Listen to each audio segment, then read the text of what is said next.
اس رمضان المبارک کی شام ڈھلی، حضرت علی شیر خدا، فجر کا وقت تھا، ہاتھ میں چھڑی پکڑی تھی، 63 سال عمر مبارک تھی، کوفے کی جامع مسجد میں نماز پڑھانے آ رہے تھے، ہر دروازے پہ دستک دیتے، اٹھو الصلاۃ خیر من النوم۔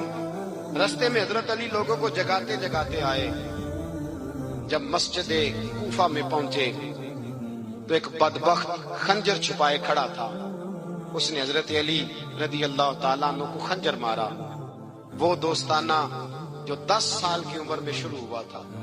جب شیر خدا کو خنجر لگا تو پتہ لفظ کیا تھے؟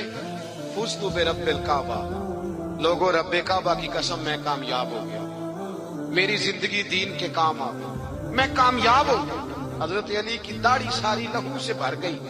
حضرت شیر خدا فرمایا کرتے تھے، ایک دفعہ میں بڑا بیمار ہوا، میرے سے اٹھ کے کھڑا نہیں ہوا جاتا تھا، حضور تیمارداری کرنے آئے تو میں نے کہا یا رسول اللہ پتہ نہیں بچوں گا کہ نہیں۔ حضور نے فرمایا علی نہیں، تو اس وقت دنیا سے جائے گا جب تیری داڑھی لہو سے رنگین ہو جائے گی۔ شیر خدا کہتے ہیں جب زخم لگا تو میں نے نیچے جھکا کے دیکھا تو داڑھی لہو سے بھری ہوئی ہے، میں نے کہا بس وہی کامیاب ہو گیا۔